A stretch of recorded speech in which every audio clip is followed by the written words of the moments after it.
Voltamos agora com a entrevista do dia com Denise Campos de Toledo. E vamos falar agora das fake news. Eu converso com o senador Ângelo Coronel, do PSD da Bahia, presidente da CPMI das fake news e relator do PL de combate às notícias falsas. Senador, boa noite. Boa noite, Denise. Estou à disposição. Bom, senador, vamos começar a falar de todas essas investigações que nós estamos vendo, envolvendo inclusive parlamentares. Começou com a CPI, mas nós temos um inquérito que foi encaminhado pelo Supremo, do qual se discute até a legalidade. Mas eu queria saber o que o senhor pensa exatamente em relação às fake news, que tem aquela discussão se é a expressão das pessoas, a liberdade de cada um emitir opinião ou fake news. Como é que se pode diferenciar? Olha, primeiro vamos falar do inquérito do Supremo Tribunal Federal. O inquérito que é conduzido pelo ministro Alexandre de Moraes, utilizou-se inclusive de algumas peças das investigações feitas na CPMI, porque a CPMI, eu sempre digo, ela não tem caráter punitivo, ela tem caráter investigativo. Então, o que a gente colhe de provas, a gente encaminha ou para o Ministério Público, ou nesse caso que existe um inquérito aberto no Supremo, se o Supremo assim desejar, todas as nossas investigações estão à disposição.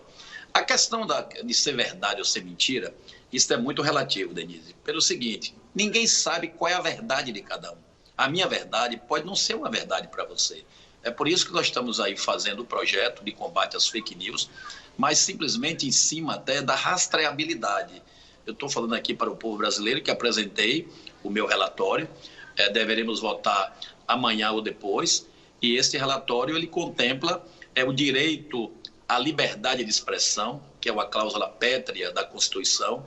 Estou trabalhando também vetando o anonimato, porque eu acho que uma pessoa não pode colocar-se atrás de um perfil falso ou de uma conta de WhatsApp falsa para depreciar, para desonrar as pessoas. Então, este substitutivo que eu estou apresentando vai muito nesse foco.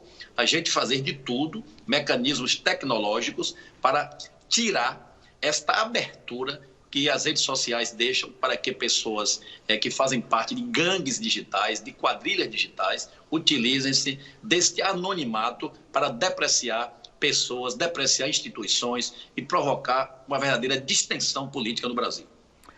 Senador, porque é preciso considerar que além de notícias falsas, de informações falsas, tem o problema da agressão, da ofensa, de se ameaçar, inclusive, as pessoas através de mensagens, através das redes sociais. E o Supremo tem questionado muito isso, não é?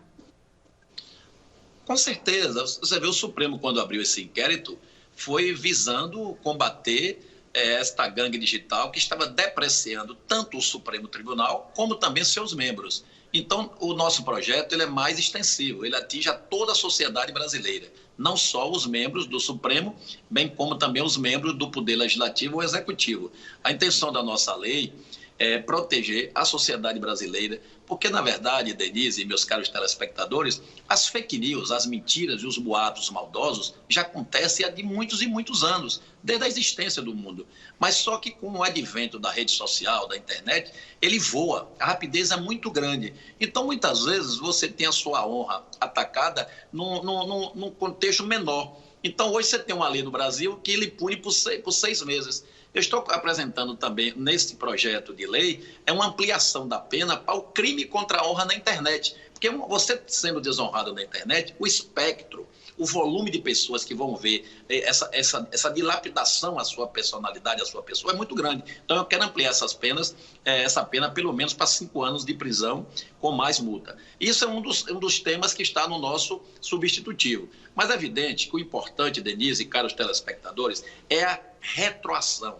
É você voltar atrás. Por exemplo, você recebe um vídeo te difamando numa rede, num grupo de WhatsApp. E você não sabe a quem recorrer, você não sabe a quem você vai ajuizar uma ação por danos morais. Então, estou exigindo que o WhatsApp retroaja para descobrir o autor daquela postagem que está lhe difamando. E aí você pode ajuizar contra essa pessoa. Porque esse anonimato é quem provoca o crime. A partir do momento que a gente segue a nossa Constituição Federal, que é acabar com o anonimato nas redes digitais, com certeza a gente vai limpar as redes e as redes sociais vão ficar realmente para o seu... para para o que foi criado na época, para as pessoas se socializarem, não para criar um antro de marginais que difamam as pessoas, difamam as instituições, pregando tortura, querendo amordaçar a imprensa. Isso é inadmissível no Brasil. Vivemos uma democracia, não uma ditadura. Nós temos que combater para que tenhamos uma rede social limpa, uma rede social que não tenha esses marginais para difamar e tirar a honra das pessoas. Agora, senador, nós temos vários parlamentares que defendem que a tipificação dos crimes já estaria previsto nos vários aspectos. Então, a questão da ofensa, de difamação, de ameaças, que poderiam ser classificados como outros crimes, que não necessariamente como fake news e não necessariamente em redes sociais. Então, o senhor dá um tratamento diferenciado mesmo nesse caso? Eu estou dando um tratamento diferencial às redes sociais e às empresas de mensageria privadas, que é o quê? O WhatsApp, o Telegram. Porque tem que ser um conteúdo totalmente diferente do que está acontecendo no Brasil. Há uma lei que foi feita há 10, 15, 20 anos atrás, ela não pode ter a mesma aplicabilidade de hoje, porque o crime da internet é um crime totalmente diferenciado. Talvez até tem leis aí que foram criadas que nem existia internet, não existiam redes sociais. Então não podemos hoje querer que as leis antigas sejam aplicadas aos crimes novos, esses crimes na internet. É por isso que nós estamos modificando, além de criando novos tipos de sanções, estamos alterando o Código de Processo Penal, o Código de Defesa do Consumidor, estamos alterando a Lei de Organizações Criminosas, estamos também alterando a Lei de Lavagem de Dinheiro, porque, na verdade, tem grupos que financiam as pessoas para pensar e, consequentemente, contratam pessoas para disseminar. Então, nós temos que atacar também quem é o financiador. E, para isso, nós não temos esse crime específico do financiador de grupos nas redes sociais. Não existe isso na nossa Constituição. Então, nós temos que fazer esses crimes mais pontuais, para que, quando chegar na Justiça, seja mais fácil um juiz fazer esse julgamento. Isso, eu acredito, meus caros telespectadores, que vai dar certo. É um projeto que eu acredito que ele vai servir de modelo para o mundo. Eu tenho estudado essa matéria já há um bom tempo.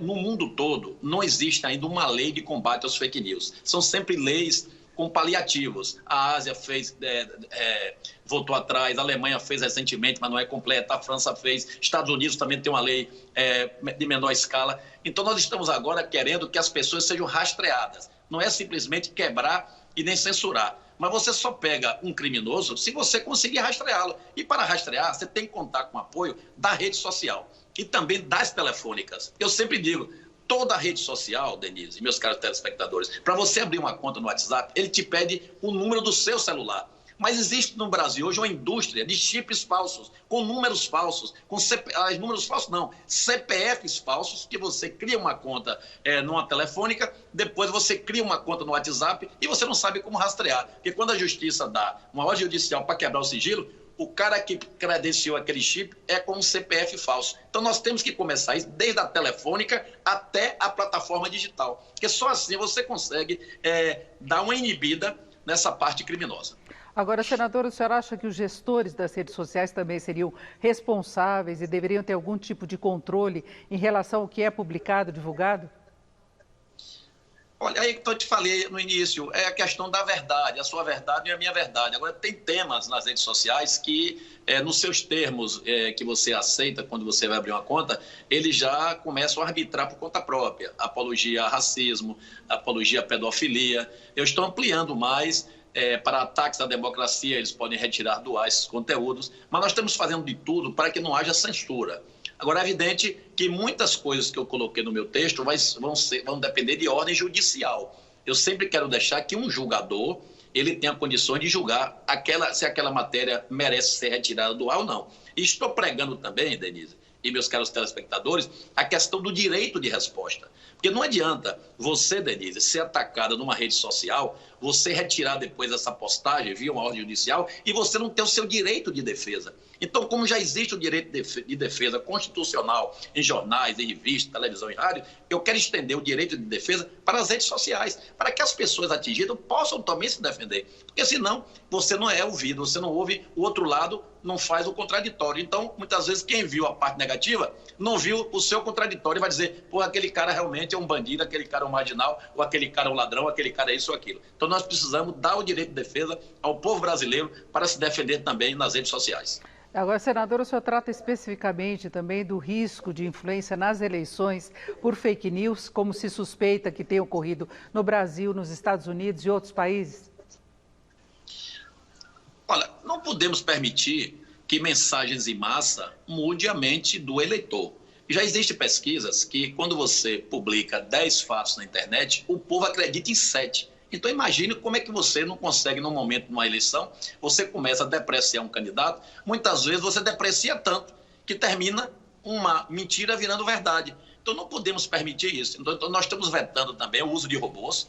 O robô vai ser literalmente extirpado das empresas de mensageria e também das redes sociais, a não ser que sejam robôs declarados. Porque tem empresa de e-commerce e bancos que usam robôs, mas é o robô do bem, é o robô declarado. Não é aquele robô clandestino que é pago, que é contratado para simplesmente lançar mensagens em massa depreciativas ou também de elogios falsos. Porque tanto ela ataca, como também ela elogia. Então, nós temos que tirar isso, não só das eleições, Denise, nós temos que tirar isso do dia a dia da vida do brasileiro. Nós temos que deixar a rede para que as pessoas se expressem, mas expressem a verdade.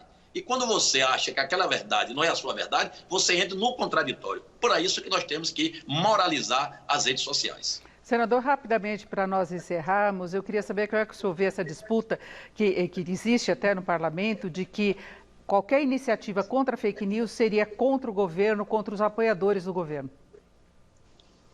Entendam bem, até então, a gente vem tentando fazer um texto e conseguir fazer um texto que distribuir para os colegas senadores e não houve ainda nenhuma assim, aresta a ser aparada.